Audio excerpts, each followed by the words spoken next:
Sabi nila, hindi lahat ng refleksyon ay galing sa'yo.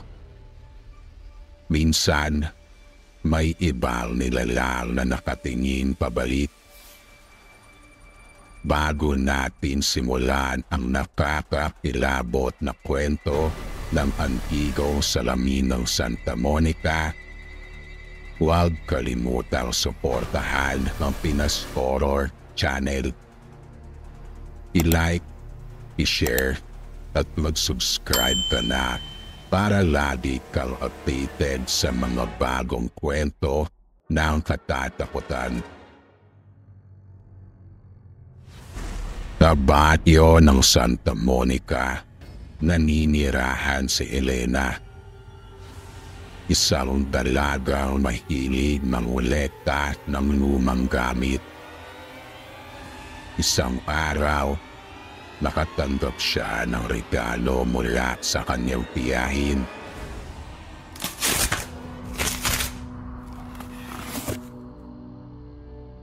Isang antigong salamin na gawa pa raw sa panahon ng Kastila.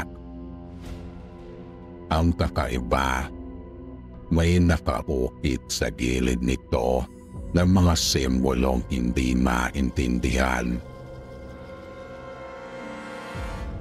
Kinagabihan, inilagay ni Elena ang salamin sa kanyang kwarto. Habang nagpaayos, napansin niyang kahit siya lang ang tao sa silid, ay may ibang refleksyon sa salamin.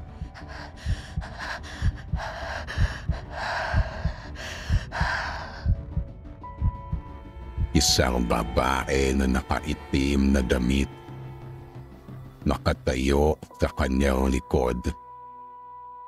Nang lumingon siya, wala namang tao. Kinabukasan, dumalaw ang kaibigan niyang si Marco. Ikinuwento ni Elena ang nangyari, ngunit hindi naniwala si Marco. Para patunayan, hinaharap na ito sa salamin.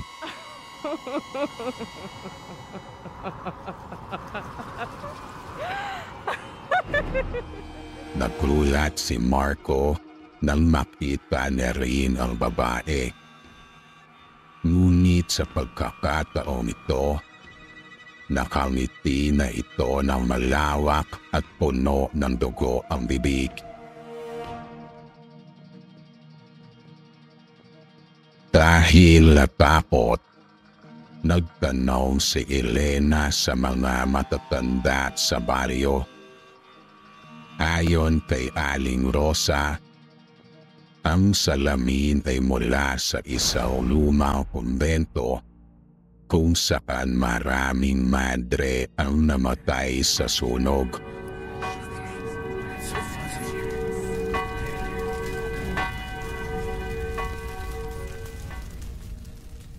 Sabi niya, ang sino mang humarap sa salamin ay makikita ng mga kaluluwang hindi matahimik.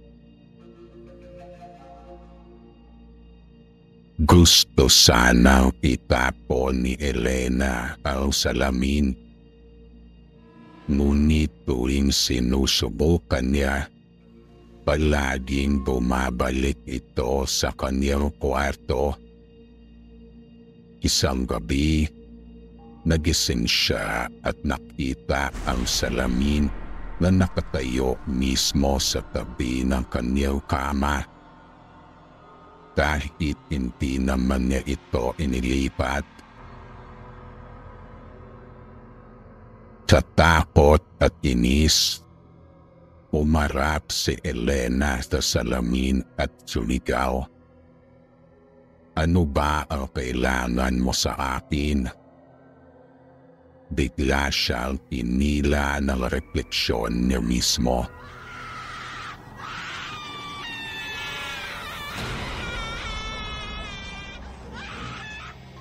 Ang katawan niya ay nakatayo pa rin. Ngunit ang kaluluwa niya ay tila natipit na sa loob ng salamin. Nang hindi na lumabas si Elena sa kanilang bahay, hinanap siya ng kanyang pamilya. Tanging ang salamin lamang ang naiwan sa gitna ng kanyang silid. Sa tuwing titingin ang kanyang kapamilya rito,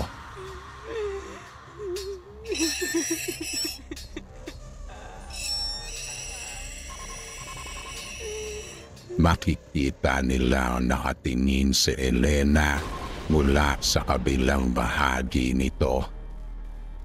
Umiiyak at humihingi ito ng tulong. Dahil sa takot, itinago ng pamilya ni Elena ang salamin sa bodega. Ngunit minsan, may mga bisitang nakakakita nito at napapatingin. At tuwing may bago pumaharap, nadadagdagan ang mga retekstong nakapaloob. Sabi nga ng mga matatanda sa Santa Monica, kung may makakita sa salamin na may kakaibang ukit, huwag mo nang titignan. Minsan, hindi mo alam kung sino ang tunay na nasa salamin.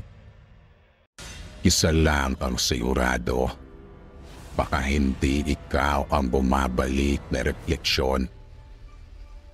Kung gusto mo pa ng ganito mga kwento ng hinapot, huwag kalimutang suportahan ang Pinas Horror Channel.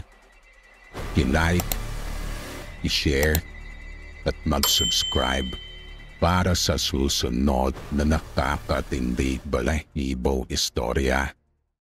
Hanggang sa muli mga ka-horror.